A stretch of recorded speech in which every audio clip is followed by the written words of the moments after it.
therapy are Suboxone, methadone. These are becoming a popular substitute for the opiates and the pill use at this point. And I'd been on them, and they just never stuck, So, like, I'm hanging out with these kids out in Henrietta, and they just couldn't find pills, Like, we couldn't find them anywhere. And the kid was like, well, I got an easier way to do it, And, like, I actually had to have him shoot me up because I had no idea what I was doing, Like, it's a whole process, and I can go into the details of that, but like there's tying off, there's making sure the needle's right, and it's a whole ritual involved in it. And like I didn't want anything to do with it, but I'll let you do it to me. Like I don't even know where that needle's been, but I'll let you do because I trust you, right? Like no, I just care about getting high. Like I will convince myself of anything, and so like it was like a one-time thing, but then, man, like, out of nowhere, like, the heroin was everywhere. Like, the pills were just impossible to get. I think I went into SBH again, like, in 2014 by, like, May or June. And, like, there was another influx of the synthetics around this time with, like, the bath salts. So, like, this time from, like, 2010 to 2013 gets insane. Like there's just so much that happened during that time when I look back and I'm like, I don't know how I'm not locked away for life, and I can go into some of those stories if you want. Like sure, definitely. I think that it shows how desperate, if you will, you become. So if you don't mind sharing one or two of those stories, I think the audience would definitely be interested in hearing that. Yep. So like there is always a relentless pursuit to get high, when you are suffering, when you're an addict. So I don't remember when, like I know the friend that introduced me to it, but like the bath salts hit, right? Mm-hmm. And I didn't really have the motivation or even at this point like the means to continue selling coke. So when the bath salts were available legally in every head shop on every corner, like that really took off for me. And again, like I maintained it for a while where I was able to sell it as coke or mix it in whatever, but it got to the point where I was just using it, and like the insanity behind these things. Like I actually had a pretty decent job. It was for a friend that I'd been his boss at the marketing firm, and he was really good in sales, and he was always motivated to like do things. So he started his own company selling stocks, penny stocks among other things. And I remember starting for him, and like he had this really nice office space, and he let me move my really nice desk in, and like we had a couple guys in there that were just grinding out sales. And like I got a sale real quick, and it was like $1,300 commission, like I started off strong. And then, I was like, oh, you know what? This feeling of success or this feeling of validation isn't enough. I'm going to go use some more. So introduce X substance, which happened to be bath salts at the time. And I just remember the one day, like, my car was off the road. I don't know why, but my other friend picked me up. We're still doing pills recreationally, but we're just doing bath salt. And I remember just being so lit that, like, we pulled into the office complex, and like I don't know, like I thought I don't just complete anxiety and paranoia, and I was like, you gotta take me home, like I can't go in here. He's like, what do you mean, man? You gotta go into work. I was like, I can't work, I can't go in there like this, I can't, like just complete anxiety. So he takes me all the way back home, and like I don't know where my parents were. Like my parents weren't at the house a lot, they kind of just left the house to me. I don't know what they were doing. And I remember like being down in the basement and like looking up through like the basement windows, thinking that like people were walking the perimeter of the house, like seeing shadows move and stuff. And like I think my aunt ended up stopping by, and she was really concerned because she was like, Bryan was scaring us, because like it's just you're hallucinating, you're cranked out, And I remember like at this point dabbling with the sales, like illegally carrying firearms, Mm-hmm. And I remember this one particular incident just being so out of it that like I used to go into Target a lot because it was right close to the house, for whatever I needed. And I used to keep like the M9 in a shoulder holster, and I remember like probably being so lit that I didn't even strap it in. And like I went to pick something up, and I'm with two other guys that I'm using with, like the guys that were hanging out with at the time. and it just falls out on the floor in Target, right? And I'm so out of it that when I go to pick it up, I actually kick it further down the aisle in front of like all these shoppers. And I just walk over, pick it up, put it back in like nothing's wrong. And I don't know if we left the store right then and there, or probably we're so out of it that we continue to shop. But like, I remember going into Target a lot after that and always feeling like people were watching me. You know, like I remember getting pulled over a lot. Like I would get pulled over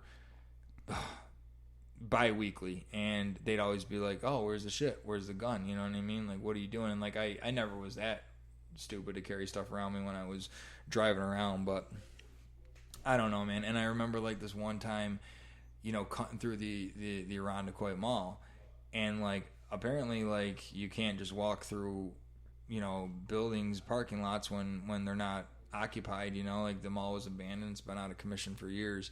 But I was just like coming back from a friend's house playing Xbox, and like this officer pulls in, and next thing I know, there's like 6 or 7 units pulling in. I'm just walking, like I'm not breaking the law, I'm walking through. But like I have I had a 22 in an ankle holster, illegally. You know what I mean? Mm-hmm. And like I'm pretty sure like the last time I checked New York State law is like 7 years per bullet or something.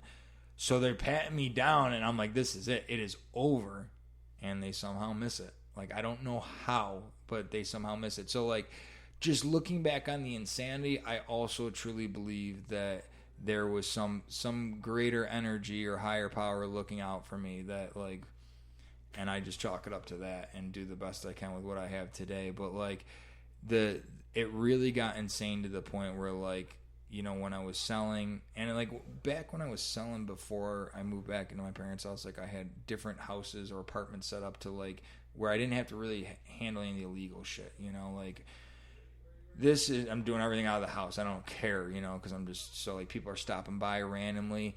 And I remember like installing these cameras outside the house. And mind you, we also have 2 dogs. But like the substances that I'm using at this point, like I remember like during the wintertime walking outside and be like, who are these footprints from, right? And like I'm like, so they got past the security systems, they got past the dogs, and now they're literally outside my window. So I remember like hanging like fishing line with fish hooks, you know, thinking that was gonna catch them, you know, just pure insanity, like unrealistic stuff. It was probably my footprints, you know, right? Yeah. And like the last thing I'll share is this too, like because it's kind of humorous looking back on it, but like one of the last times I actually drove because I was just so out of it. I remember leaving Walmart, and again, like I'm using these synthetics, this bath salt, and like as soon as I pull out of Walmart, are you familiar with Rochester or no? A little bit, but so I pull out of Webster Walmart, which is probably a 15-minute expressway drive to Irondequoit, right? All the surrounding suburbs. So I pull out of Walmart in Webster. And I'm like, dude, there's these 2 black Suburbans that just pulled out behind me, right? Like, you know, and in my mind, they're all tinted out, you know, no license plates, quarter antennas on top, you know, like they're watching me. Like I always had that paranoid feeling that people were watching me.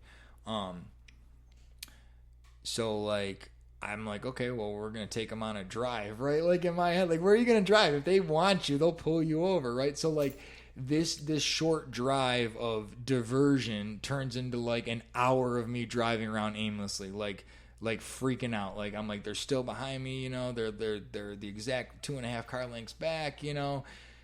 And after like an hour of just being mentally exhausted and so freaking paranoid, like I literally pull over on 590, right? Get out of the car and just start walking back with my hands up. I'm like, I'm done. Take me, you know, like just take me. And there was nobody there, you know, like nobody came and got me, you know, no big arrest, no, you know, task force came and swooped me up, you know. Right. So I got back in the car and left, you know, but it's just so this whole time basically it was just a hallucination that these vehicles were following you then? Complete madness, you know, and like yeah. And the other stuff too, like, you know, just illegally carrying guns, and like I've been shot at before and shot back at people, and the amount of situations that I put myself in just to get one more, or just not caring, you know, because like, again, let's say like the underlying thing is fear. Like I have a fear of being hurt, fear of not being protected. So I'm gonna use something to cover up that fear. And not only does it cover up the fear, but it makes me feel like I'm invincible. So like, you know, and Rochester is a dangerous place, Mm-hmm. you know, and the amount of situations that I've put myself in, either to be arrested or to be killed, and having no real repercussions of that other than the scenarios, you know, and the toll it took on myself, obviously, and my family. But like, dude, I should be locked up, you know, like with the stuff I was doing. So like, when I say that I'm grateful and that I believe that somebody's looking out for me, like, I mean that. Yeah. And I just try to do the best I can with today, because it could be a totally different story, you know, like there could be no freedom, Mm-hmm. you know, and I don't think people realize, whether it's a weekend stay or a stint, you know, like when your freedom's gone, there is nothing, you know, like, so, you know, at this point, like I am just getting exhausted, you know, there's a saying in the rooms that being sick and tired of being sick and tired, you know, and I'm still using at this point. And again, like I'm hanging out with people that are going harder because I'm going harder. And now it's like just 2 or 3 people. And like, I'm talking like people are looking at me now like, dude, this dude is at another level, you know, like, or they just don't want to be around me once my resources are gone. Once I don't have any more drugs for you. Once I don't have any money to loan you.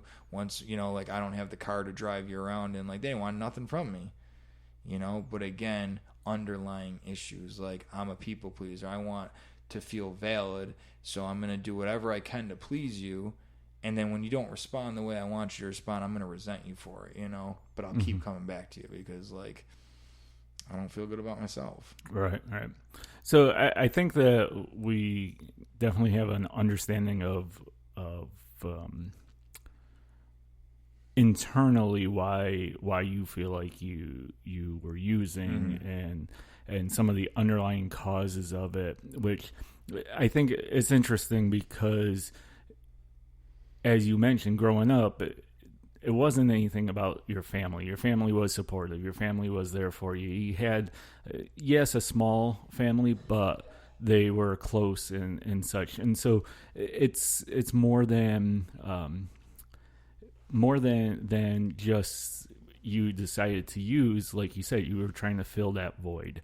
So I think what would be interesting now is we definitely got that feel for why you did it, why you continued to do it, how people were enabling you throughout your life to not actually putting a stop to it, or, you know, you were letting go of anyone who would have even tried to anyway. So you were going to keep doing it regardless. So where is it that you finally, like you said, sick and tired of being sick and tired, that you really wanted to at least try to make that effort to get clean and change what your life and your direction was going to be? So I had gone through SBH again in Rochester. It was always Rochester, you know, like the outpatients didn't work. So I felt comfortable at SBH, you know, the staff there was good, you know, like I always graduated, you know, again, I had this one director that, you know, instilled some hope in me. Both times I went back there, I had the same counselor. So I'd gone back there in June and did a month, came out, and by like July and September, or July and August, I'm using again, you know, and again, shooting up bad, you know, every day, same old habits and routines.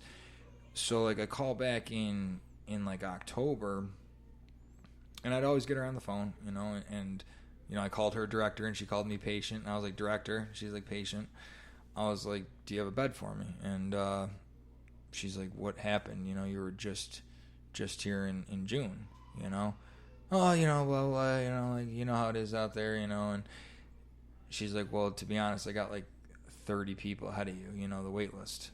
She's like, so I don't think there's anything I can do. And I was like, you know, okay, but you know, I feel like it's because this was just like a couple months later, right? Or not even. Yeah, no, I got out in July, and like this was October. Yeah, it might have even been shorter. Like it might have been August to October. Like it was 2 months tops. Like it was quick, you know, and because again, like it progresses quick, you know. And so she's like, you know, I'm trying to plead with her on the case, and I'm just like, please, you know, just help me. And she's like, again, you were just here. She was like, you know, why should I bump you? She's like, I like you, Bryan. You know, like you always have that hope, like you're gonna do great things, and here we are, you know. And like they know your history. They know that you know, it's just not SBH. There was DePaul. There was all the other outpatients that I've been to. And she was like, so if I